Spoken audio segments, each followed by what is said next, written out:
একটা বাস্তব ঘটনায় চলুন, ইরাকের ঘটনা। ইসলামের বহু ঘটনা ইরাকে ঘটেছে। একটা যুবক মুসলমান, কিন্তু গরিব ছিল। গরিব হলে কি হবে, সে সংসার চালানোর জন্য রোজগারের পথ ছিল তার। ইতিহাস লেখে জুতা সেলাই করত। এর চেয়ে দুর্বল তো আর কাজ নাই। মুসলমান জুতা সেলাই করে, আল্লাহর বান্দা আব্দুল্লাহ জুতা সেলাই করে সারাদিন পয়সা যা রোজগার হয়, সন্ধ্যার সময় প্রয়োজনীয় পয়সা আলাদা করে, আর জুতা সেলাইয়ের পয়সার থেকে 1 আনা 2 আনা করে আলাদা করে রাখে। উদ্দেশ্য হলো এই পয়সাটা যেদিন জমা হবে আমি মক্কার মদিনায় যাব, আল্লাহ রাসূল খুশি করব। 1 আনা 2 আনা পয়সা করে জুতা সেলাইয়ের পয়সার থেকে জমাইতেছে। এখানে দাঁড়ায়া একজন মানুষ বলতে পারবেননি যে আমিও আমার রোজগারের পয়সার থেকে মাসে 50 টাকা করে জমাইতেছি, মক্কার মদিনায় যাইতাম। একজনও পারবেন না। যাই হোক, ওই আল্লাহ রাসূল খুশি করার উদ্দেশ্যে জুতা সেলাই করার পয়সার থেকে 2 আনা 1 আনা করে জমাইতে জমাইতে জমাইতে জমাইতে ইরাকের ইতিহাস অনেক বৎসরে টাকাগুলো জমা হয়েছে। একদিন গনে দেখে অনেক টাকা, অনেক কত যে লাগে হজে যাইতে সে তো জানে না। এবছর যারা হজে যাবে তাদের বাড়িতে গিয়ে জিজ্ঞেস করতেছেন, আপনারা কি হজে যাবেন? কত টাকা লাগে হজে গেলে? যেমন এখন হজে যাইলে যারা নেয় হজে কাফেলা, মুআল্লিমদেরকে জিজ্ঞেস করলে যেমন বলে 2,20,000। তখন যা লাগতো তা হিসাব বললে, হিসাব করে দেখে এই টাকা হয়ে গেছে। বলতেছে, চাচা আমারে হজে নিবেন? বলছে, বাবা তুমি তো গরিব মানুষ, কি করে যাইবা? বলছে, চাচা আমি জুতা সেলাই করে 2 আনা 1 আনা করে জমাইতে জমাইতে হজের টাকা জমা হয়েছে। তাহলে একটা তারিখ শুনাইলেন, ওই তারিখে আমরা যাব, তুমি রওনা হইও। এই তারিখ যেদিন শুনলো তার মনে খুশি, আমার মতো ব্যক্তি মক্কা মদিনায় যাব, আল্লাহ রাসূল খুশি করার কাজে যাব। খুশিতে সারাদিন এদিন কাজ করে নাই, অর্ধেক দিন কাজ করে বিকালবেলা বাড়িতে যাইতেছে গা, খুশি, মনটার মধ্যে আনন্দ। কিন্তু রাস্তার কিনারে দেখে একটা বুরগা পরিহিত মহিলা মরা দুম্বার গোশত কাইটা ব্যাগে ভরতেছে। উনি দেখতেছে আশ্চর্য, মরা দুম্বার গোশত মহিলা কাটতেছে, এ কি আবার বাজারে বিক্রি টিক্রি করে কিনা, একটু খেয়াল রাখি। দেখে এক ব্যাগ গোশত নিয়ে রওনা হইছে, যাইতেছে, পিছে পিছে নজর রাখছে। দেখে একটা বাড়ির ভিতরে ঢুকছে, বাড়ির গেটে দাঁড়ায় রয়েছে আব্দুল্লাহ। কিছুক্ষণ পর ছোট্ট একটা মেয়ে বাহির হলো, জিজ্ঞেস করলো, মা এই বাড়িটা কি তোমাদের? চাচা।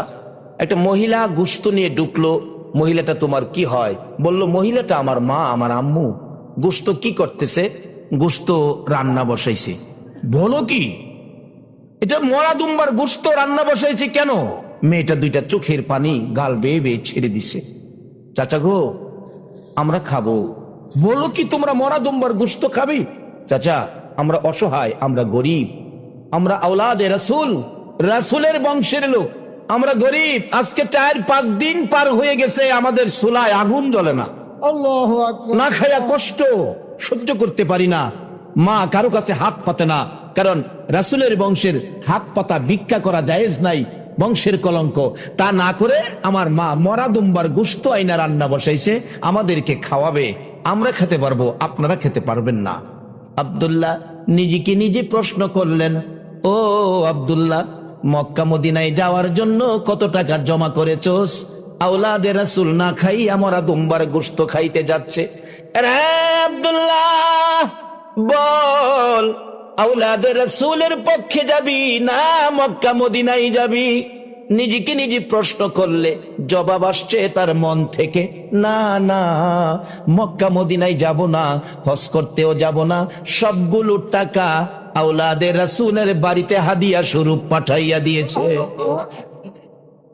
এইটুকুন কাজ করে হজে যাওয়া তার বন্ধ হয়ে গেল। মনের কত আশা ছিল মক্কা মদিনা যাবে, কিন্তু মক্কা মদিনা আর যাওয়া হলো না। আমার আল্লাহ যেন আব্দুল্লাহর এই কাজটুকুন যেন পছন্দ করে ফেলেছে। ইতিহাস লেখে ওই বছর 5 লক্ষ হাজি হজ করতে গিয়েছিল। কয় লক্ষ হাজি? 5 লক্ষ হাজি হজ করতে গিয়েছিল। কিন্তু যেদিন যাওয়ার তারিখ, ইরাকের হাজিরা তো যাবে, খবর দিলেন আব্দুল্লাহ আসো। আব্দুল্লাহ বলেন, আমার টাকা খরচ হয়ে গেছে, আমি তো যাব না। বলো কি, তুমি না বললে যাবি, এখন খরচ হয়ে গেছে, এ কি বলতেছো তুমি? এবার ডাকতেছে, আব্দুল্লাহ তোমরা যাও, আমার আবার যদি পয়সা জমা করতে পারি আমরা যাব হজ করতে। সবাই চলে গেলেন ওই তারিখ মতো। আব্দুল্লাহ তো আর গেল না, হজ করতে গেলেন। সবাই মক্কা মদিনায় যেখানে যাওয়া দরকার সবাই উপস্থিত। মক্কাতে গিয়ে খানায় কাবা তওয়াফ করতে শুরু করলেন ইরাকের হাজি সকলে মিলে। এমন সময় দেখে ইরাকের হাজিরা খানায় কাবা তওয়াফ করতে গিয়ে দেখে সকলের আগে আগে আব্দুল্লাহ তওয়াফ করতেছে। আল্লাহু আকবার বলুন। এই আল্লাহ কি আছে এখনো? তাহলে আমরা তো সেই আল্লাহর দরবারে দুইটা দাবি পেশ করছি, মক্কা মদিনায় যে আল্লাহ, ইরাকে যে আল্লাহ, এই বাংলাদেশের 2500 কিন্তু বাসনটা হইতে হইব সেরকম বেজাল মুক্ত বাসনটা নিয়ে বসেন। বলে হুজুর কিছু বেজাল যা আছে এটাও আজকে পরিষ্কার, নিয়তে বসেন, নিয়তে বসেন।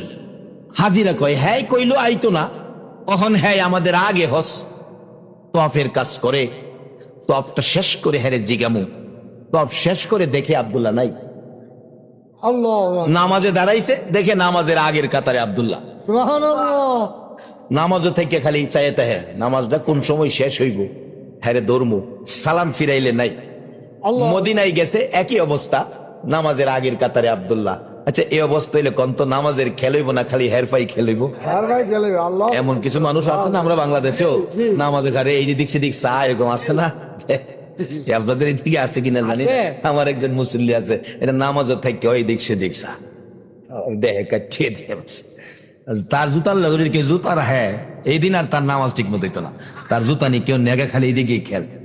নামাজের থেকে একদিন কয় আমার জুতা নিয়ে না, আরেকদিন নামাজের ভিতরে বুঝি মুখের মধ্যে কফ জমছে, থুতু জমছে, কি করব? হ্যাঁ নামাজ লইয়াই বাইরে গেছে। হ্যাঁ মনে করছে নামাজ এভাবে দৈরা রাখার নাম বুঝি নামাজ, এটা লইয়া ওই বাইরে গেছে। বাইরে গিয়া কেশিয়া কুশিয়া যা আছে করে পরিষ্কার করে অনেকক্ষণ পরে খাতির জমাইছা আবার জামাতের লগে খারিছে, নামাজ ছাড়ছে না। সরল মানুষ আর কি, আর তবু তো হ্যাঁ নামাজ পড়ে। আর আমরা তো বুদ্ধিমান হইয়াও অনেকে নামাজ পড়ি না। বাবারে কবরস্থানের কথা কি ভুলে গেছো?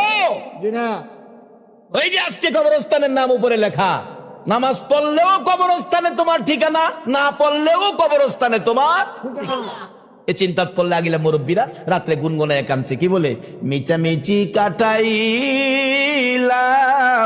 জিন্দিগি, বলুন মিছামিছি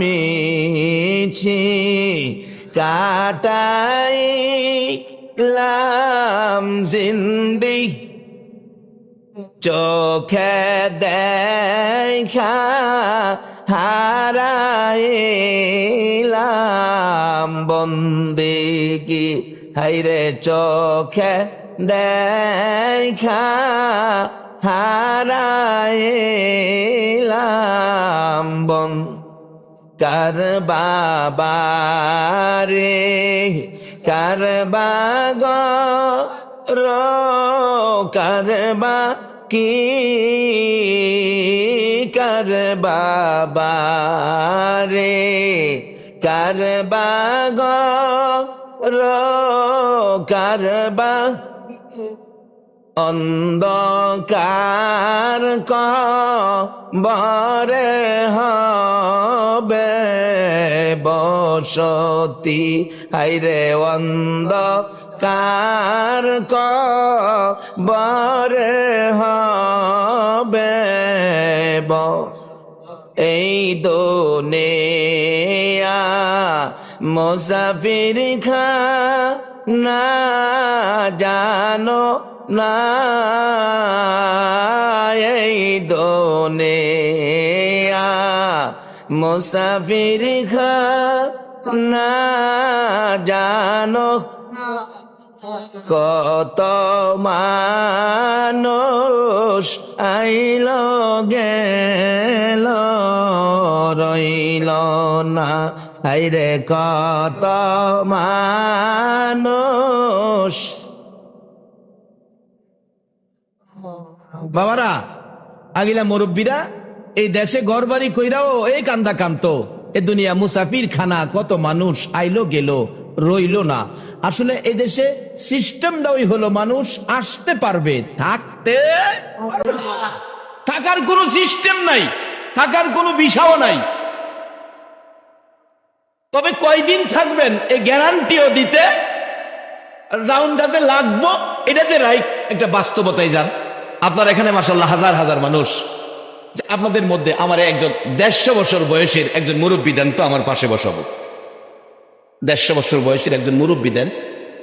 150 বছর বয়সের একজন মুরব্বী দেন না?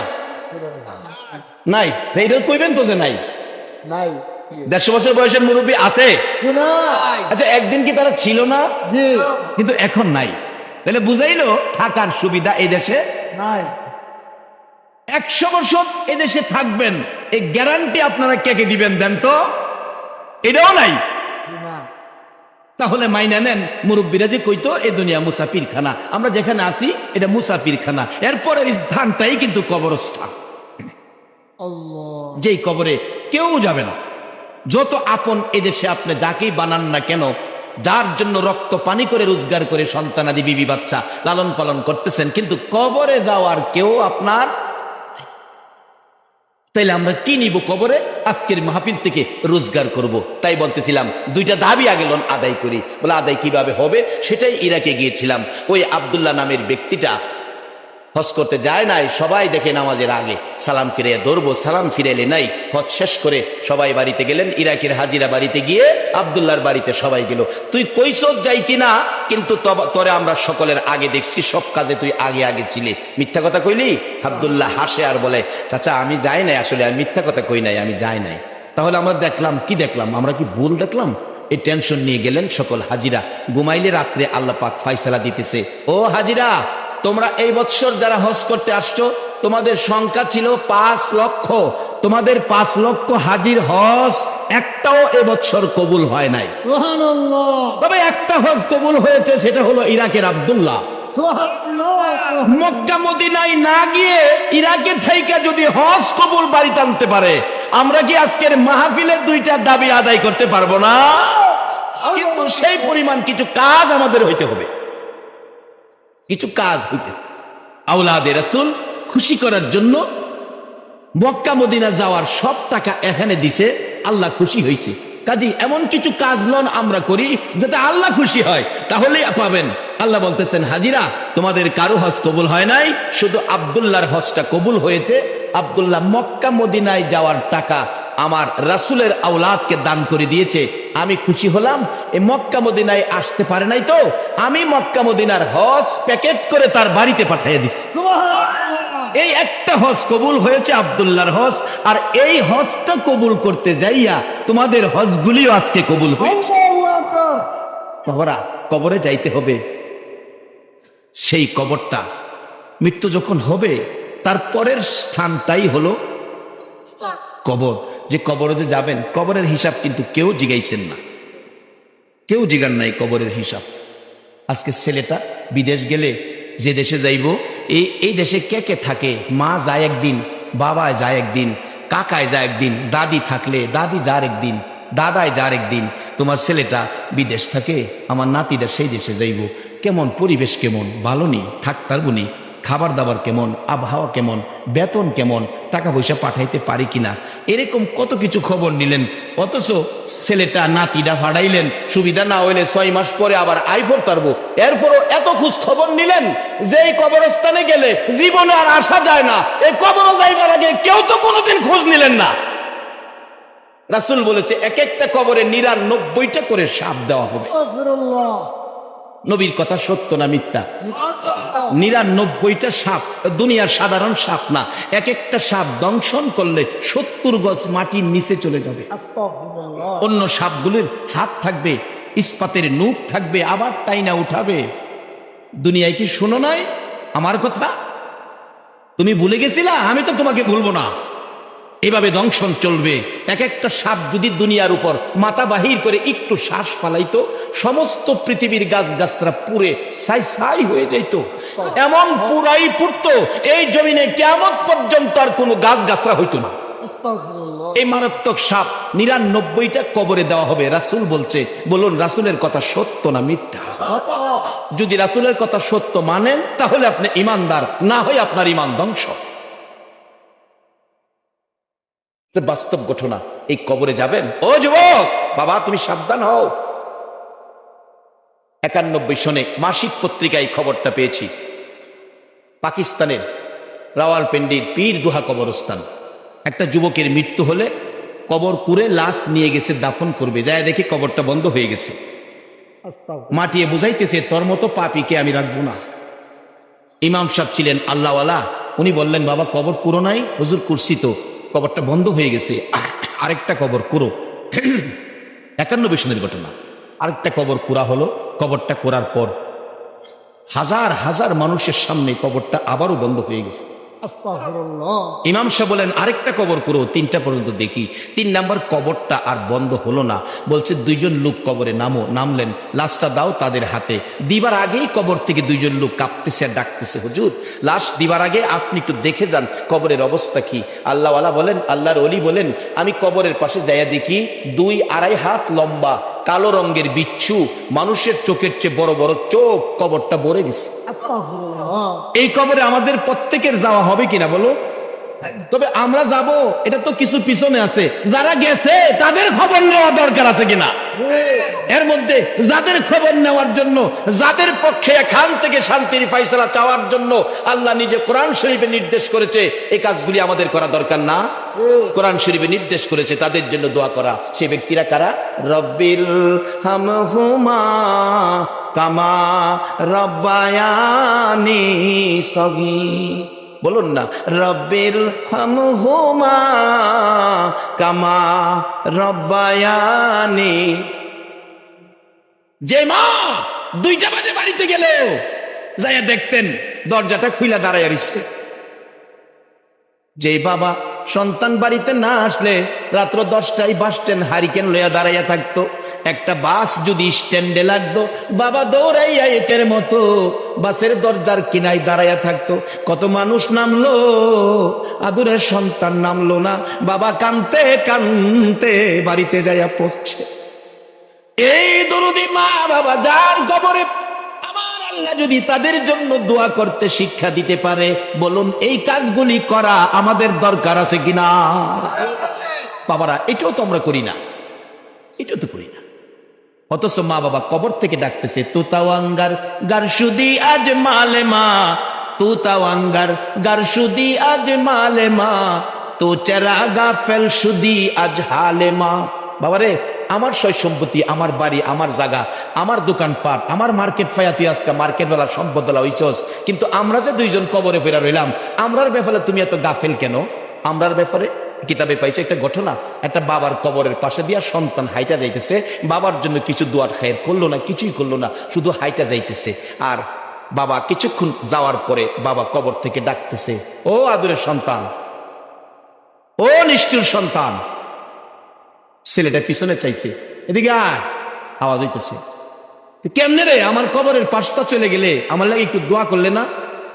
আজকে তুই যদি কবরও থাকতে, আমি বাবা কি কবরও না কাইন্দা যাইতে পারতাম নি? বলুন, সন্তানের কবরের পাশে মা বাবা গেলে না কাইন্দা পারতো? কিন্তু তুই তো আমার কবরের পাশে যা গেলে কিছু কইলি না। অথচ আল্লাহ নিজে দোয়া শিখাইয়া দিছে মা বাবার উদ্দেশ্যে, রব্বির হামহুমা কামা রব্বায়ানি। বলতেছিলাম যেই কবরস্থানে বিচ্ছু কবর ভরে গেছে, আল্লাহর ওলি বলেন এই কবরেই লাশটা দিতে হবে। ও বাবা যুবক, তোমরা সাবধান হও। দেখো বাস্তব দেখাইতেছেন আল্লাহ, কবরে লাশটা শুয়ানের সাথে সাথে বিচ্ছুগুলো কাফনের কাপড়ের উপরে দিয়েই কামড়াইয়া হাড্ডিগুলো জোড়া জোড়া খুলতেছে। এই বিপদের ঘর আমাদের প্রত্যেকের সামনে আছে কিনা? ওই ঘরে যাওয়ার আগে আমরা নবীর কথা মাইনা কিছু আমল করি, আর সাথে সাথে কবরে যারা আছে তাদেরকেও বিপদ থেকে বাঁচাই। আল্লাহর দেওয়া কৌশলে মা বাবার জন্য দোয়া আল্লাহ পাক নিজে শিক্ষা দিছে। এই মা বাবার জন্য দোয়া করতে আপনারা রাজি আছেন কিনা? বাবারা মা বাবার উদ্দেশ্যে কিছু কইরেন, মাঝে মাঝে কিছু করলে কি হয়। এক আল্লাহর অলির জীবনীতে দেখি, আল্লাহর অলি কবরের পাশে দিয়ে হাইটা যাইতেছে। কবরস্থানের পাশে রাস্তা, এরকম রাস্তা কবরস্থানের পাশে দিয়ে আসে না? আল্লাহর অলি অন্তরের চক্ষু খোলা, কাশওয়ালা অলি, হক্কানি অলি, বন্ডা বন্ডি না। অনকিলাম বন্ডা বন্ডিও আছে, বন্ডা বন্ডি না, হক্কানি অলি। আল্লাহর বন্ধু রাস্তা দিয়ে যাচ্ছে, দেখে একটা কবরের ভিতরে অন্তরের চোখে দেখে ভীষণ আযাব। লোকটা গলা কাটা মুরগির মতো চিল্লাইতেছে, ছটফট করতেছে। আল্লাহর ওলি বললেন, বাবা তোমার কি কেউ নাই আলিয়া আওলাদ দুনিয়ায় তোমার জন্য কিছু করবে? লোকটা বলছে, হুজুর আমার কেউ নাই, আমার আগেই সব মারা গেছিল, সকলের পরে আমি মারা গেছি। একটা ছোট্ট বাচ্চা মেয়ে ছিল, মেয়েটা জানি কার বাড়িতে কাজ করে, গরিব মানুষ, কিছুই নাই সয় সম্পদ, বাচ্চা কার বাড়িতে জানি কাজ করে, এই মেয়েটাই শুধু ছিল, আর কেউ নাই। তো বাবা তোমার জন্য কিছু ক্ষয় খরচ করলে, দোয়া খায়ের করলে তো তোমার বিপদটা দূর হইতো। হুজুর কে করবে, আমার তো নাই কেউ, বাচ্চাটা তো এরকম বুঝেই না। আচ্ছা ঠিক আছে, তোমার বাচ্চার কাছে আমি যাই, খোঁজ খবর নেই। আল্লাহর ওলি খবর নিয়ে বাচ্চাটারে বাইর করলেন, একজনের বাড়িতে থাকে। বাচ্চাটা কোথায়? বাচ্চাটা তো পুকুরে গোসল করতে গেছে, বাচ্চা মানুষ তো, গিয়া দেহে পুকুরের পানি বাচ্চাদেরকে নিয়ে খেলতেছে। ডাক দিলেন ইমুকের মেয়েকে, হুজুর আমি। বাবা তোমার বাবার কবরে তো ভীষণ আযাব হইতেছে। আযাবটা তো সবাই অনুভব করে, আযাবটা যে কষ্ট। মেয়েটা কাঁদতেছে পানির দ্বারায়, আল্লাহ আমার বাবার কবর আযাব, আমি কি করব হুজুর, আমি কি করতে পারি? বাবা তোমার বাবার আযাবের মুক্তির জন্য, নাজাতের জন্য কিছু ক্ষয় খরচ করো আল্লাহর রাস্তায়, দোয়া খায়ের হবে। বাবা আমার একটা পয়সাও নাই, 5টা পয়সাও নাই, আমার সম্পদও নাই, আমি আরেকজনের বাড়িতে থাকি, আমি কিভাবে খরচ করব, কই পাবো খরচের পয়সা? তবে আমার বাবার কবরের আযাব আমি যে সইতেও পারতেছি না হুজুর, আমি কি করব? অবশেষে বাচ্চা মেয়েটার ভিতরে আল্লাহ মনে হয় বুদ্ধি বিবেচনা বাড়াই দিছে, ডাকতেছে হুজুর আপনার চেহারাই কয় আপনি আল্লাহওয়ালা, আল্লাহর বন্ধু হবেন, ওলি হবেন, আপনি একটু সামনে আগান, পুকুরের পানির কিনারে আসেন, আমার কিছুই নাই, আমি এই পুকুরের পানি খরচ করে আপনার 2টা পায়ের দুলি সরাইয়া দেই, আপনি দোয়া করে আল্লাহ যেন আমার বাবার কবরের আযাব সরাইয়া দেয়। এইভাবে মেয়েটা চোখের পানি ছেড়ে ছেড়ে কান্দে আর ডাকে, মা মাবুদ রে, আমার বাবার কবরে আযাব আমি কেমনে সইব গো, কিছুই নাই, খরচ করবো বাবার জন্য, পুকুরের পানি খরচ করলাম। মেয়েরা সাধারণত মা বাবার জন্য মায়া বেশি, পুকুরের পানি খরচ করে তোমার ওলি, তোমার বন্ধু নাইবে নবী আলেমের পায়ের দুলি সরাইয়া দিলাম, তুমি আমার বাবার কবরের আযাব দয়া যদি হয় সরাইয়া দিও। এই বলে কাজটুকুন করে দিলেন। পয়সা নাই, গরিব মানুষ, আর যদি পয়সা থাকে, পয়সা যদি মা বাবার জন্য রোহের মাগফিরাতের উদ্দেশ্যে খরচ করা হয়, যাদের সই সম্পদ পয়সা আছে, বলুন আমার আল্লাহ তার চেয়ে আরো বেশি কবুল করবে কিনা? অবশেষে দেখা গেল আল্লাহর ওলি এই পায়ের পানি লইয়া আবার ফিরে যাচ্ছে কবরের পাশে দিয়া, যাইয়া দেখে তার বাবা জান্নাতের ফুলের বিছানায় আরামে ঘুমাইতেছে। ডাক দিলেন, আল্লাহর ওলিরা রুহের সাথে কথা বলতে পারে, হ্যাঁ বাবা ওঠো, কি ব্যাপার, কিছুক্ষণ আগে তোমার আযাব ছিল, এখন তুমি জান্নাতের বিছানা? ওই লোক মুস্কি হাসি দিয়ে বলছে, হুজুর আপনি যখন আমার মেয়েটাকে তালাশ করে আমার দুঃখের কথা বলছেন, আর আমার মেয়েটা আমার কবরের আযাব সরানোর জন্য আপনার পায়ের দুলি পানি খরচ করে সরাইছে, এর বরকতে আল্লাহ আমার কবরের আযাব পরিষ্কার করে দিয়েছে। এই কবরে আমাদের অনেকের ময় মুরব্বী, বাপ চাচা বাপ দাদা আছে কিনা বলেন? অনেকের বংশধর কবরে চলে গেছে, আর আমরা দুনিয়াতে আছি। আমরা দুনিয়ার থেকে রাসূলের কথা মাইনা আমরা পরিষ্কার হব, যারা কবরে গেছে তাদের জন্য আমরা দোয়া করব। দোয়া কার জন্য, কি দোয়া করবেন, এই সবকিছু শিখাইছে আল্লাহ, কিন্তু এখন তো আমরা এগুলি করতে রাজি না, কবরের চিন্তা করতেও রাজি না, কবরে যে মা বাবা হইরা রয়েছে তাদের খবর নিতেও রাজি না, অথচ মা বাবা রুহানি ভাবে ধিক্কার দিতেছে। এই মা বাবার রুহানির ধিক্কার গুলো আইসা সন্তানের উপর বিপদ হয়। কি ধিক্কার দিতেছে? পুত্রে তুমি যখন ঢাকা পড়তা, 1 মাস পরে বাড়িতে আইতা, 1 মাসের পরে যদি 2টা দিন বেশি হইতো, আমি মা 2টা দিন ওই রাত্রে ঘুমাইছি না, আমার ছেলে কেন আইলো না? 3 দিনের 3 তোর বাপেরও শান্তি দিছি না, 2-4টা ভিডা বানাইয়া তোর বাপেরে ঢাকা ফাটাই দিছি, তোর খবর লইতো, ঢাকা ফাটাইয়া তোর খবর আনছি না, হয় আমি মা 3 রাত চোখের পানি বালিশ বিচ্ছে আমার ঘুম হয়েছে না, কিন্তু আমরা যে বছরের পর বছর কবর পেরা রইলাম, আমরার খবরটা তো তুই একদিন দিলে না। এ মা বাবার খবর নেওয়া দরকার আছে নিও। কোন মা, আজকে তো সে মারে আমরা চিনি না। বাবারা একটা বাস্তব ঘটনা বলি, এটা কোরআন হাদিস না, আবার সহালুইটা আমার বিরুদ্ধে আন্দোলন করেন না, মৌলবী কইতে পেয়ে গেল, এটা কোরআন হাদিসও আছে, এমন কই না আছে আমি জানি, তবে কই না হলে আমি আগে ফাইসালা করে লইছি, কোরআন হাদিস না, আপনার হাজার হাজার মানুষ সাক্ষী, আমি আগে ফাইসালা করে লইছি, এরপরে যেটা কইব মনে করবেন হেলা বেজাল। বাস্তবতা থেকে বলছি, কোরআন হাদিস না। এক বেচারা ধনী মানুষ, ছেলেরা বড় বড় অফিসার, মার্শাল্লাহ ঢাকায় থাকে, চাকরি বাকরি কইরা এমনে হেমনে আছে না, এক বেচার এক ফুলা 7,000 টাকা মাসে বেতন পায়, 12,000 টাকা বাসা ভাড়া দেয়, বাবা গ্রামের বাড়িতে সরল মানুষ তো বইয়া গপ্প করে, আমার পোলা 7,000 টাকা চাকরি করে, 12,000 টাকা বাসা ভাড়া দেয়, 25,000 টাকা মাসে আমারে দেয়। তো আরেকজন জ্ঞানী লোক জিগাই, চাচা এইটা ফাহা কই, বেতন 7,000 বাহিতা আনি করতে, আমাদের পোলাই কি চুরি করে? কয় না না করতে ফাঁক উফরি আছে, উফরি উফরি আছে। যাই হোক, উফরি টুফরি এমনি এমনি কোটি কোটি টাকার মালিক বাবারে গ্রামের বাড়িতে বড় লোক বানায় দিছে, রাজকীয় পরিবেশে বাড়িঘর জমি জামা কিন্ডা বা বইরে লাইছে। আর বাপর সরল মানুষ, বিকাল হইলেই বাড়ির সামনে বইয়া যেই যা ডাক্তার বাও চা খায়া যাও, আর এটা যা দেখতাছ সব আমার গেলাম নিচে না হাত উফরে দিয়া সব আমার। আজ কিছু মানুষ আছে না না চাচা ঠিক হইতে জানি তো, এই হ্যাঁ সালে ভান হবে কালে কেন খাক। তার বাইয়া সিন একটা মৌলবী গিয়ে হাতটা এনে ধরছে, ভাই সাহেব হাত নিছে না মানে কি কোন খালি প্রত্যেকদিন সব আমার কি আপনার, আমি হিসাব করে দেখছি আপনার কিচ্ছু নাই, কিচ্ছু নাই আপনার। আরে তোরে মৌলবী বানাইছি না একটা ব্যাককল বানাইছি। মৌলবী বলে ব্যাককল, একজন নাইবি নবী রাস্তা দিয়ে হাইটা গেলে হাইটা যাওয়ার বরকতে 40 দিনের জন্য কবরের আযাব মাফ হয়। তো মৌলবীর ব্যাককল কইলে কি আর বড় ভাইয়ের লগে মৌলবী ঝগড়া করবো?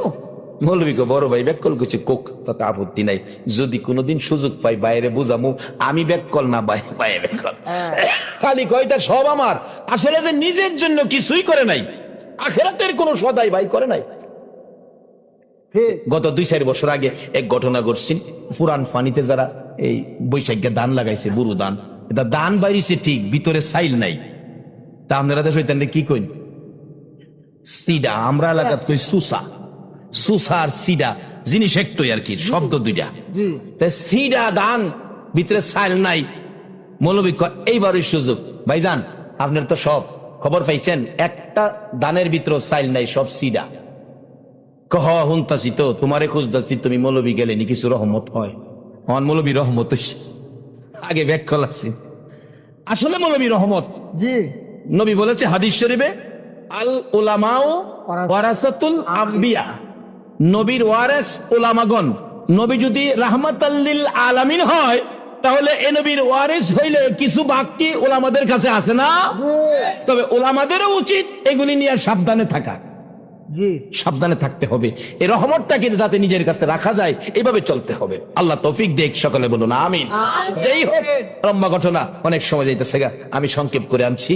এবার এই বেচারা ডাকতাছে, ভাইজান একটু দেখে আইতাম জমি জামাগুলো, কহ তোমার লয়ে যামু, খেতের আইলে গিয়া দেহে টিপ দিয়া ভিতরে চাল নাই, সব সিডা, সব সিডা। ডাকতেছে, ভাইজান জমি আছে, গাছ আছে, কিন্তু নাই ভিতরে কিচ্ছু। কহ এটা পয়সা খরচ করলাম, কিছুই তো পাইলাম না। ভাইজান তাহলে বোঝা গেল থুইয়াও নাই। কহ আচ্ছা ভাইজান আমি একটা কথা কই, মানবেন? আমি তো ব্যাককল মৌলবী। কি?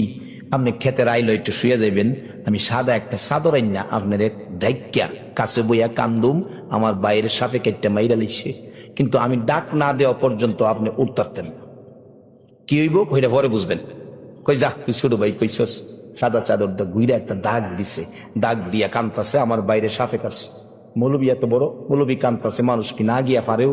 চারদিক মেয়ে পুরুষ কেরাও দিলাইছে, কোন কি হয়েছে? সাপে কাটছে।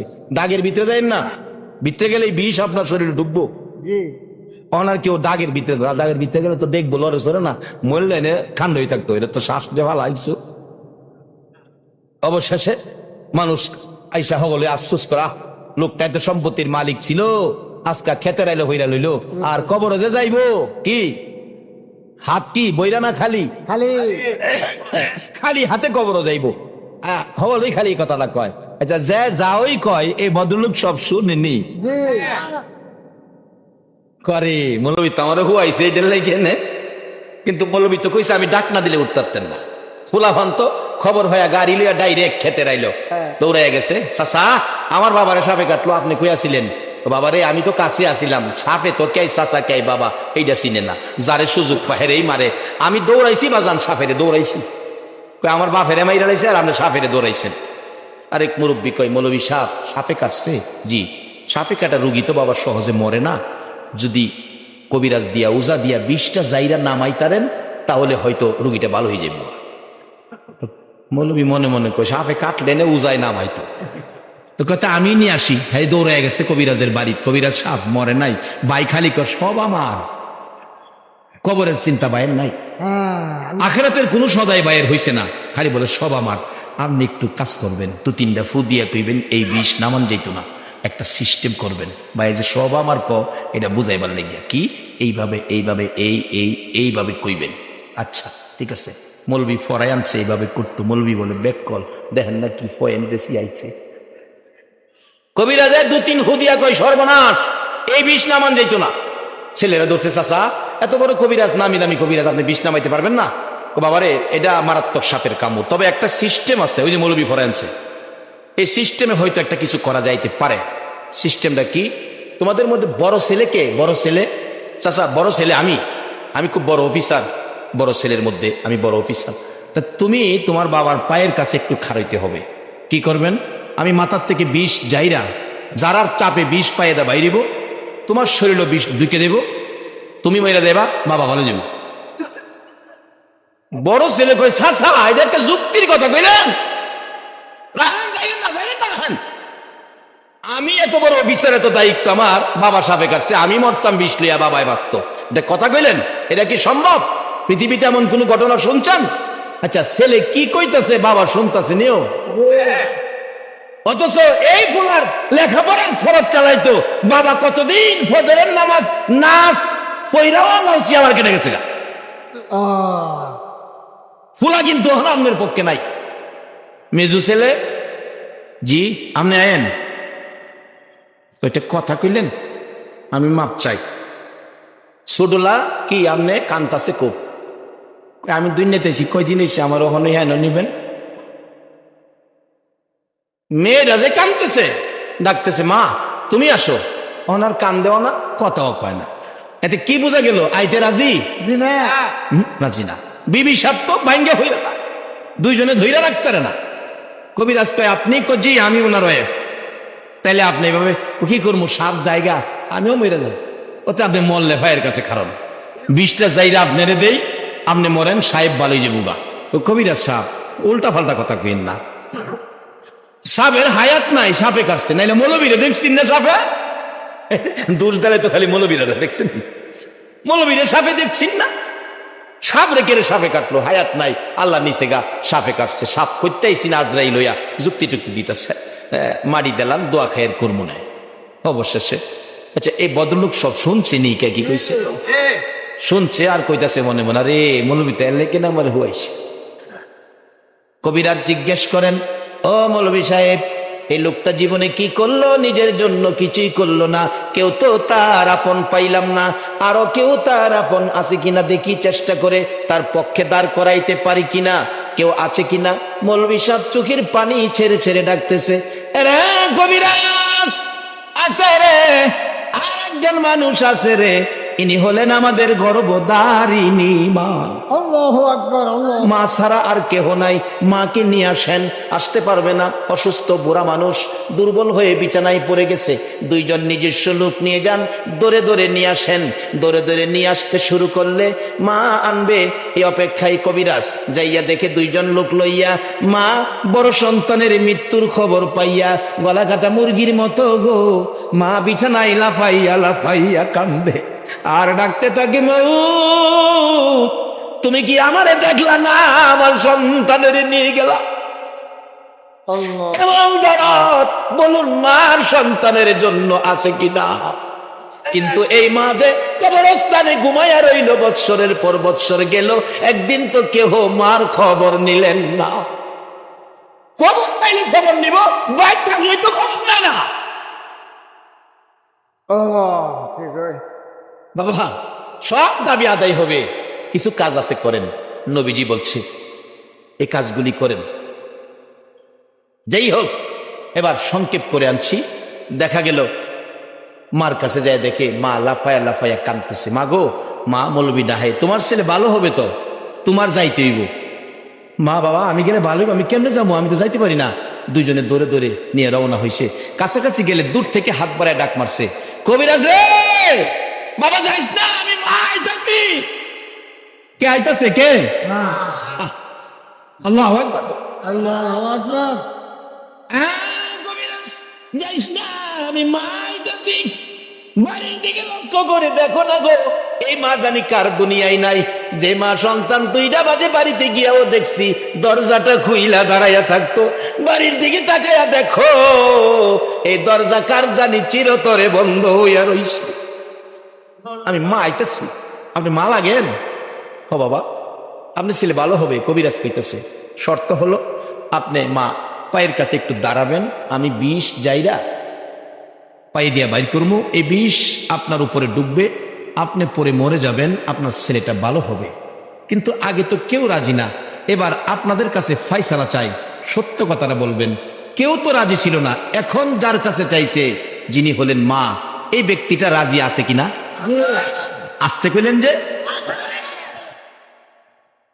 বিষ যাইরা আপনার উপরে দিব, আপনি মা মরে যাবেন, ছেলেটা ভালো হয়ে যাবে।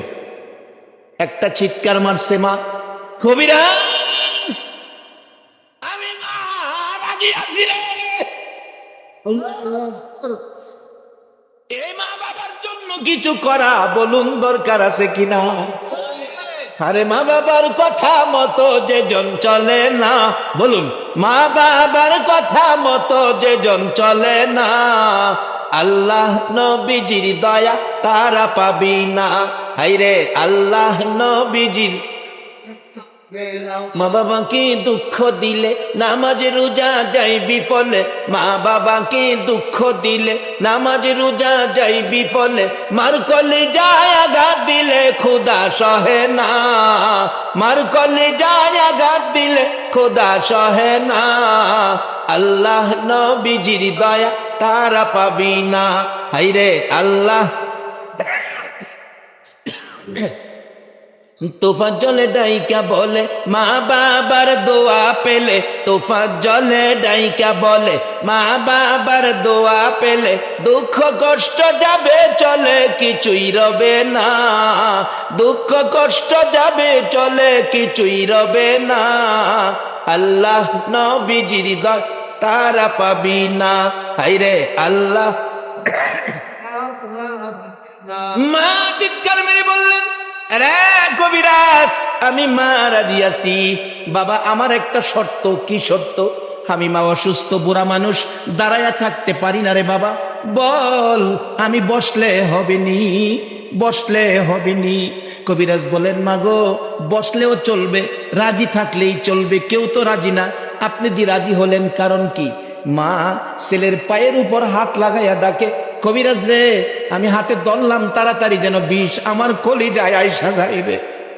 কবিরাজ ছেলের ব্যথা মা জানে রে, দুনিয়ার কেউ জানে না।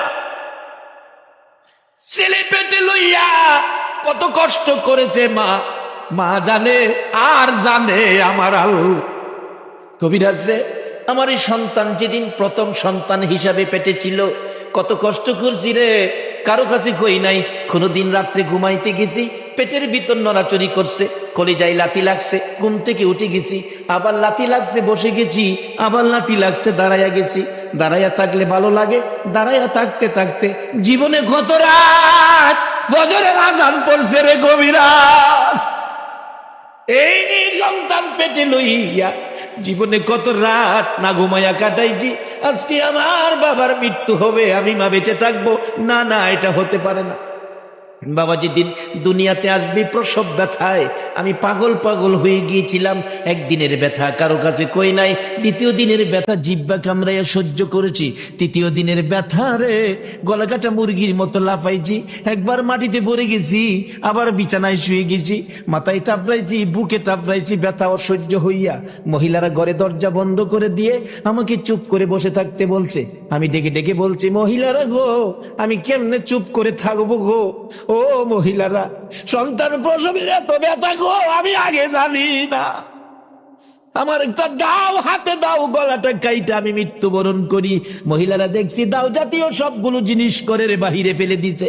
আবার হাত বাড়ায় বলছি 2 টাকার বিষ কিনা দাও, ব্যথা আমার সহ্য হয় না, বিষ খাইয়া মৃত্যুবরণ করি। মহিলারা বলছে মা গো পাগলামি করিস না গো মা, তোর মাথায় আমরা পানি দিতেছি, পাগলামি করিস না, সন্তানের মা হইতে এই কষ্ট আমরাও করছি গো মা। আল্লাহরে ডাক রে, আল্লাহ নি 2টা 2 জায়গায় করে দেয়।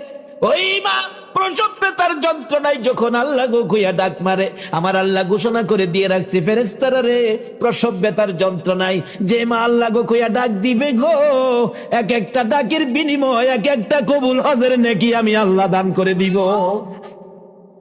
তোমার আমার মায়ের প্রসব ব্যথার কষ্টে যদি আমার আল্লাহ কবুল হজের নেকি দিতে পারে, সন্তানের উপর যেই দায়িত্ব আদায় করা বলুন দরকার আছে কিনা? যাই হোক, লম্বা করে হয়ে গেছে। এবার ডাকতেছে কবিরাজ। মা কেউ মানলো না, আপনি মানলেন। বাবা আমি কষ্ট করছি, আমি জানি সন্তানের কি ব্যথা, কাজে একটা কাজ করো, সব ব্যথা আমার কলিজায় দাও, আমি মা মরে যাব, আমার বাবারে ভালো করে দাও। আচ্ছা, এই ভদ্রলোক সব শুনছিনি। এবার মৌলভী সাহেব ডাহে, ভাই একটু উঠেন, কিন্তু ভাই তো উঠে না। যেই তো মাথার রুমালটা সরাইছে, মা একটা চিৎকার মারছে, বাবা বাবা গো, তুমি বেঁচে আছো? এই মাঝে কবরে কি করলেন মার জন্য? মা তুমি বেঁচে আছো? হ বাবা বেঁচে আছি। বড় ভাই উঠেন, দেখে কানতে কানতে চোখের পানিতে মাটি ভিজতেছে। মৌলভীজিকে, ভাইজান অহন কান্দেন কেড়ে? এবার কন, অতদিন তো কইতেন সব আমার, এবার কন আপনার কি আছে? বাইরে আমার কিচ্ছু নাই, আমার কিচ্ছু নাই। এতান্ডে ক আমার চোখের সামনে যাইতো। কিছু আপন থাকলে একমাত্র আমার মা ওই আছে, আর কেউ আপন নাই, মাই আমার আপন। তখন কান্দেন কেড়ে? উঠেন ভাই, উঠতে কি করবো, কই যাবো? একদিন তো আমার মাটিতে শুয়াইবি, এ কবরস্থানেই তো শুয়াইবি। অহন কান্দেন, এত দিন তো কাঁদছেন না, অহন কি লেগে কান্দেন?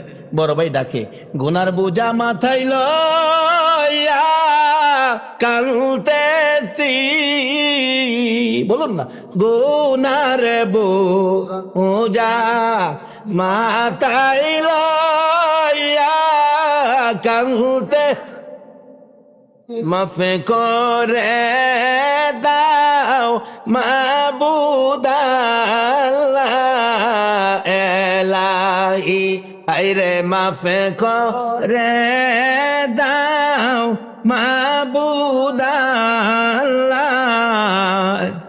আল্লাহকে বান্দা মাফের আশাই আমারে চোখের পানি ছাইরা ডাক দিছস, আমি আল্লাহ তোরে মাফ করে দিই। যাই হোক, এই সুযোগ আমাদের জন্য আছে, আমরা মাফ নিতে পারবো, দুই দাবি আদায় করতে পারবো এই মজলিসে। আর যে নির্দেশ কোরআন শরীফে, কবরে যারা আছে, কবরস্থান এটাকে হেফাজত করতে হবে। কবরস্থানের হেফাজত করা বিধি বিধানে আছে। সেটা কিরকম বিধি বিধান? একটা বাউন্ডারি কবরস্থানের করবেন, ওই কবরের উপরে গম্বুজ কইরা লক্ষ লক্ষ টাকা খরচ করবেন, এটা না। এই হাতে তুমি কি দিবা গো, কি দিয়ে তুমি আল্লাহর ইজ্জত রক্ষা করবা গো? আল্লাহ তুমি যদি খালি ফিরাইয়া দাও, বলো তোমার রহমান রহিম নামের ইজ্জত থাকবে নি? এ আল্লাহ ফিরাইও না, ঘুরাইও না। একটা দাবি করি গো আল্লাহ, জানি দুনিয়ায় থাকবো না, তারপরেও শয়তানের দুকাই পড়ে, দুনিয়ার মায়াই পড়ে বহু গুনাহ করে ফেলেছি। আজকের মাহফিলে আর কিছু দাও বা না দাও, আমাদের জীবনের গুনাহগুলো ক্ষমা করে দাও। মাবুদ রে, ক্ষমা করে দাও গো জীবনের গুনাহ।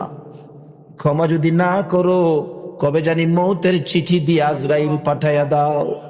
কবে জানি চারজনে ধরে উঠানের কিনারে পর্দা টানাইয়া নাকে কানে তুলা লাগাইয়া জীবনের শেষ গোসল করাবে রে আল্লাহ। সন্তানগুলো এতিম হইয়া উঠানের কিনারে কাঁদবে গো বাবা বাবা বলে। বড় মেয়েটা শ্বশুর বাড়ির থেকে পাগল বেশে আওলা কেসে দৌড়ায় আইসা বাবার বিছানায় পরে ডাক দিবে, বাবা এই বিছানা খালি করে কই যাইবা গো বাবা? ওই দিন আসার আগে আজকের মাহফিলে আমরা যারা হাত বাড়াইছি, আমাকে সহ সকলের জীবনের গুনাহগুলো ক্ষমা করে দাও আল্লাহ গো। আরেকটা দরখাস্ত করি, তুমি রাগ হইও না গো আল্লাহ। আমি জানি না হাজার হাজার মানুষের মধ্যে কত মানুষ চলে গেল, এই মানুষগুলো এখনো দোয়ার জন্য বসে আছে। কি জানি মনে ব্যথা, কি জানি মনে দুঃখ, কার জানি মনে ব্যথা। হুজুর দোয়া না করে যাব না গো, আমরার মা নাই গো, আমরার মা না। কার জানি মনে ব্যথা, বাবা নাই রে, নাই দরদি বাবা দুনিয়ায় নাই। কে জানি হাত বাড়াইছে বাবার অভাবী, কে জানি হাত বাড়াইছে মায়ের অভাবী। এই অভাবীর হাত দেখলে তোমার মায়া লাগেনি গো আল্লাহ। আল্লাহ গো, মা যার কবরে, মার কথা কেমনে বলবো গো আল্লাহ। যে মা সন্তান কোথাও গেলে পিছে পিছে মা রাস্তা পর্যন্ত যাইতো, যত দূর সন্তানের গাড়ি দেখা যাইতো মা রাস্তার কিনারে দাঁড়াইয়া এতিমের মতো তাকাইয়া থাকতো। এই সন্তান বাড়িতে আসবে খবর শুনলে রাত্র 12টা 1টাও যদি বাজছে সারা গ্রামের ঘরের দরজা বন্ধ হইতো। মা দরদি দরজাটা খুইলা গো বিনাইয়া বিনাইয়া কাঁদতো। একটা গাছের পাতা যদি পড়ছে একটু আওয়াজ যদি মায়ের কানে লাগছে, মা 2 কদম সামনে গিয়ে চিৎকার মারছে, বাবা আইসো, আমি তোমার মা দাঁড়াইয়া রইছি। এই দরজা কার জানি চিরতরে বন্ধ হইয়া গেছে গো আল্লাহ। আমার মতো মায়ের অভাবী কে জানি হাত বাড়াইছে রে আল্লাহ। যার বাবা নাই বাবার অভাবী হাত বাড়াইছে। আর দেরি করো না, এই মুহূর্তে ওই সকল মা বাবার কবর জান্নাতের বাগান বানাইয়া দাও। আল্লাহ গো, মা বাবা যার দুনিয়াতে আছে হায়াত বাড়িয়ে দাও। মা বাবা কেমন জিনিস বুঝার তৌফিক ছেলে মেয়েদেরকে দান করে দাও। ই আল্লাহ, দাদা দাদি নানা নানি শ্বশুর শাশুড়ি আলিয়া ওলাদ বংশধর্মী মুরব্বী পাড়া প্রতিবেশী খানদানবাসী মহব্বতী কাজ করে এই এলাকার জমিনের নিচে যত মুমেন মুমেনাত ঘুমিয়েছে সকলের কবর জান্নাতের বাগান বানাইয়া দাও। মাবুদ, এই পর্যন্ত যারা মাহফিলে কষ্ট করে বসে আছে আমাদের মধ্যে যারা অভাবী অভাব দূর করে দাও, যারা বিমারি আমি সহ সকল বিমারিকে শেফা করে দাও, শেফা করে নেক হায়াত বাড়াইয়া দাও। আল্লাহ গো, যারা ব্যবসা করে ব্যবসায় বরকত দাও, যারা চাকরি করে পদোন্নতি দান করে দাও, যারা গৃহস্থী করে জমির ফসলে বরকত দাও। আল্লাহ খাস করে যারা নামাজি নামাজ কবুল করে লও, যারা নামাজ পড়ে না নামাজের বুঝ দান করে দাও। হ্যাঁ মাবুদ, অনেকের ছেলেরা বাইরে বিদেশ থাকে, সকল বিদেশিদেরকে হেফাজতে রাখো গো আল্লাহ। যারা বিদেশ যাবে মনের আশা পুরা করে দাও গো আল্লাহ। যারা লেখাপড়া করে লেখাপড়ায় বরকত দাও গো আল্লাহ। যারা পরীক্ষা দিয়েছে দিবে কামিয়াবি দান করে দাও গো আল্লাহ। মা বোনদেরকে রাবিয়া বস্তির মতো বানাইয়া দাও। কাল কিয়ামতে খাতুনে জান্নাত ফাতেমাতুজ জাহরার সাথে হাসর নসিব করে দিও গো আল্লাহ। মাবুদ, মাবুদ রে, এই মাহফিলের আয়োজন যারা করেছে জীবনের প্রথম বার্ষিকী এই বৈশাখে দুঃসাহসিক কাজ করেছে গো আল্লাহ। তাদেরকে বুঝি পছন্দ করেছো, মাহফিলের পরিবেশ দিয়েছো গো আল্লাহ। তাদের বংশধর্মী মুরব্বী যারা কবরে গো কবরস্থানের জন্য মাহফিল আয়োজন করেছে, এই কবরস্থানের পক্ষেও যারা দান খয়রাত করেছে, তাদের বংশধর যারা কবরে সবাইকে তুমি মাফ করে দাও। আজকের মাহফিল কমিটি তোমার কুদরতি হাতে দিয়ে গেলাম, এই মাহফিল কমিটিকে তুমি কবুল আর মঞ্জুর করে নাও গো আল্লাহ। এই প্রথম বার্ষিকী এই মাহফিল তোমার মায়ার হাতে দিয়ে গেলাম, কিয়ামত পর্যন্ত এই মাহফিলটা তুমি কায়েম রাখো গো আল্লাহ।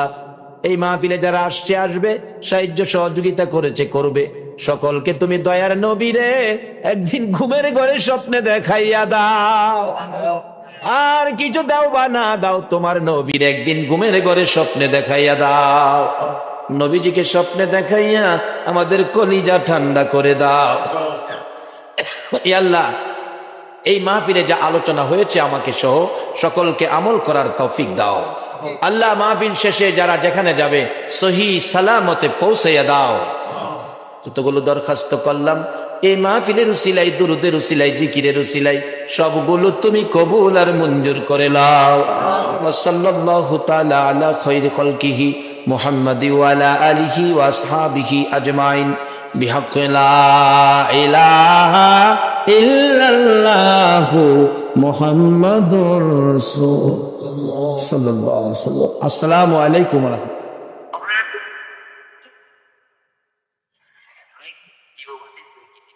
খোলা রেখে দিব, খোলার মা রেখে দিব, পালার পাশে ফেরালা।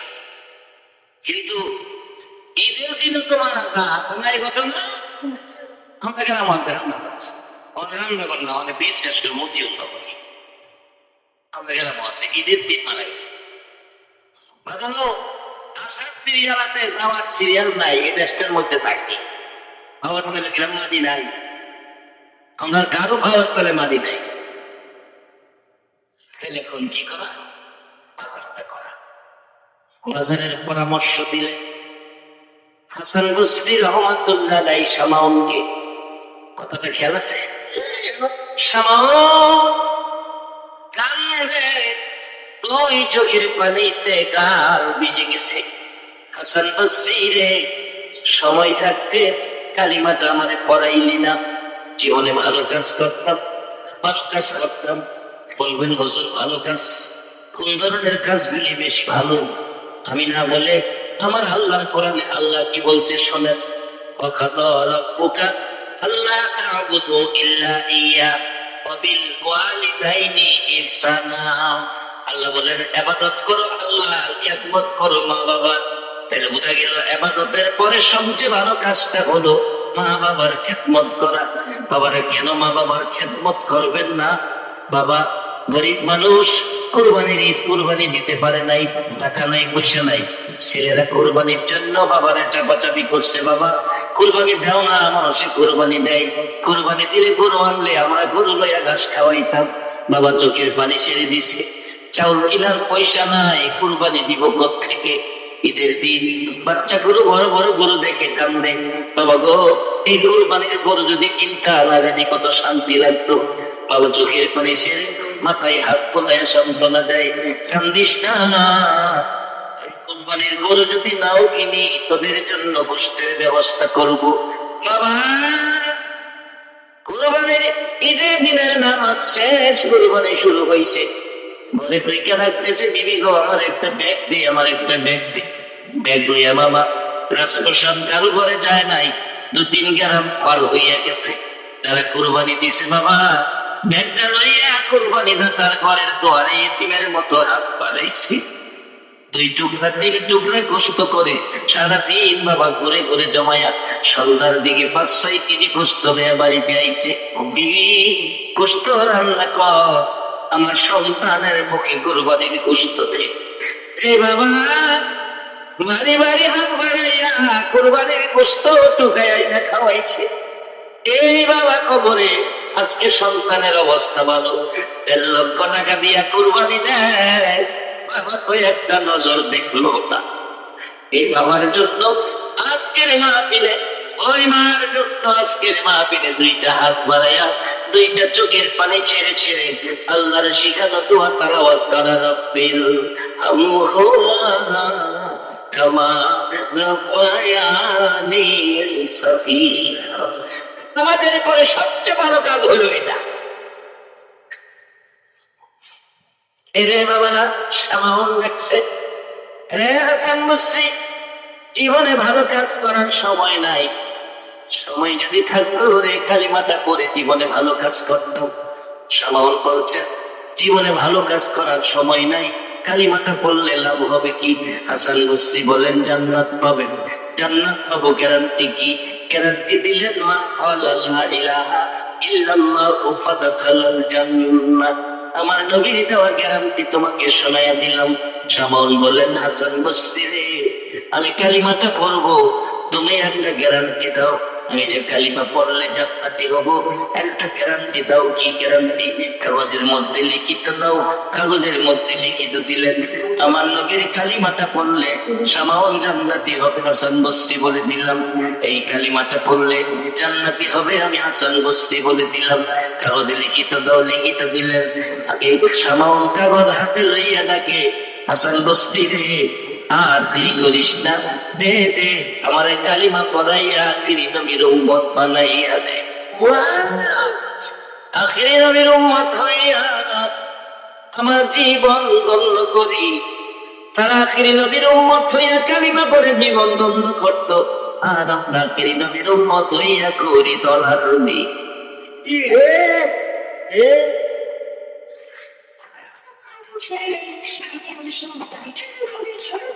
ইসলামে নাই কই ভাইদের দলাদলি, ইসলামে তো দলাদলি নাই।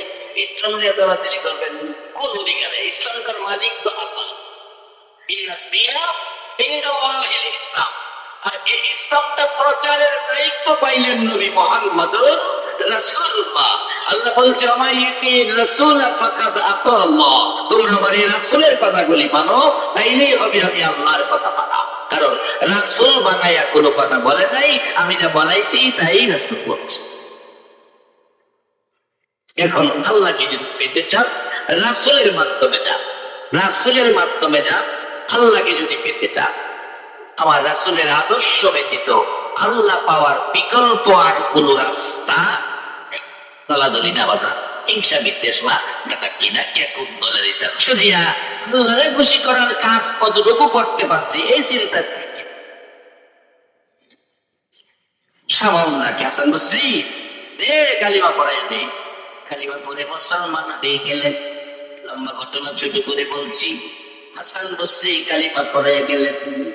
সামাউলের মৃত্যু হবে, অসুস্থতাই বলছেন, সময় যেন কাছায় গেছে, ডাকতেছে আমার আশপড়শিরা রে, ও আমার আশপড়শিরা আলিয়া ওলাদেরা, আমি তো মুসলমান হয়েছি, আমি বলে কালিমা লইয়া কবরে গেলে জান্নাত পাবো, সামাউল জান্নাতি হবে। হাসান বসরি লিখিত দিয়েছে আমি মারা গেলে গোসল দিয়ে কাফন পরাবি, কাফনের ভিতরে কাগজটা দিয়ে দিস।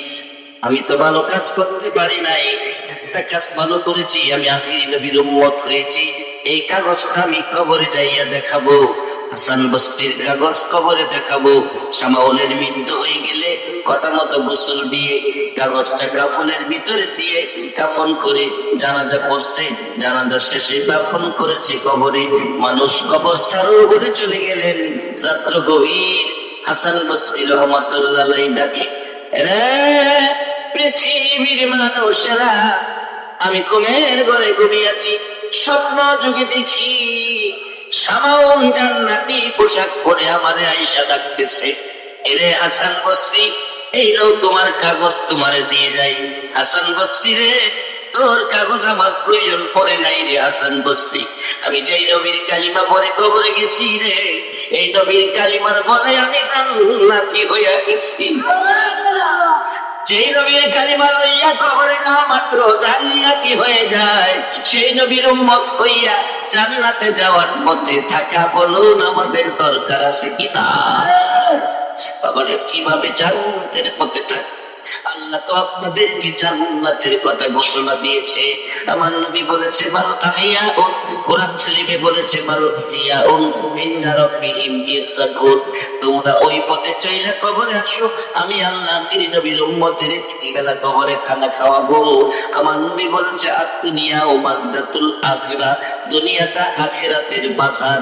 আমার আল্লাহ কয় বন্ধু কোথাও বাজারের কথা কইলা না, লোহের জগতে বাজারের ঘোষণা দিলা না, মার পেটে বাজারের ঘোষণা দিলা না, কবরে বাজারের ঘোষণা দিলা না, আসরে বাজারের ঘোষণা দিলা না, দুনিয়াতে যখন বাজারের ঘোষণা দিছ আল্লাহ ডাকতেছে বন্ধু গো, আমি আল্লাহ তোমার এই বাজার কবুল করে নিলাম। রে বাবারা, এই নবী যা কয় তাই আল্লাহ কবুল করে নাই, যার বাস্তব। একজন মশহুর সাহাবী যার নাম আব্দুর রহমান, উনি একটা পিলার বাচ্চা পালবেন। পিলার বাচ্চাটা কোলে রাখেন, হাতে রাখেন, আদর করেন, পাশে পাশে রাখেন। একদিন বিলার বাচ্চা কোলে লইয়া অনিচ্ছাকৃত ভাবে নবীজির সামনে গেছে। আমার নবী ডাকিয়া আবি হুরাইরা, ও বিলার বাপ। মানুষ কি বিলার বাপ হইতে পারে? নবী তো কেড়েছে, ইয়া আবি হুরাইরা, ও বিলার বাপ। আমার আল্লাহ কয় বন্ধু গো, আব্দুর রহমান রে বিলার বাপ কইছ, আমি আল্লাহ বিলার বাপ হয়ে মাইনা নিলাম। আজ থেকে আব্দুর রহমান বিলার বাপ আর আব্দুর রহমান কইতাম। বেশিরভাগ হাদিস রিওয়ায়াত করেছে আব্দুর রহমান, কিতাবের কোথাও আব্দুর রহমান নাই, শুধু লিখছে আবি হুরাইরা বিলার বাপ। হাসরের মাঠেও আমার আল্লাহ তাকে বিলার বাপ কইয়া ওই ডাকবো। নবী যেটা কয় এটা আল্লাহ পছন্দ করে। এখন এই নবীর কথাটা যদি আমরা মানি তাহলে আমরা কি আল্লাহ পছন্দ করতো না? নবী হয়েছে দুনিয়া আখিরাতের বাজার। এখন কে এই বাজার করছে? বাজার গরিব ধনী নেই, বাজার সকলের জন্য খোলা। আমারে আপনাদের এই মৌলভী বাজার, হাসিমপুরের বাজার, দোকানগুলি সকালে খুলে রাত্রে বন্ধ হয়, আবার পরের দিন খুলে। আমাদের এই রেহের বাজার, সেদিন দোকান বন্ধ হবে, আর কিন্তু এই বাজারের দোকান খোলা হবে না। আল্লাহ বলছে, বন্ধু তুমি যে দুনিয়াদারে বাজার কইছো, এই বাজারের কাস্টমার তো অন্য কেউ হতে পারবে না। এই বাজারের কাস্টমার হইয়া গেলাম আমি আল্লাহ। তোমার মায়ার উম্মতেরে, তোমার পাগল উম্মতেরে, তোমার ইমানদার উম্মতেরে আমি আল্লাহ এই বাজার থেকে জান্নাত দিয়া দিয়া কিনে নিব। কোরআন শরীফ, ইন্নাল্লাহ আশতারা মিনাল মুমিনিনা আনফুসাহুম ওয়া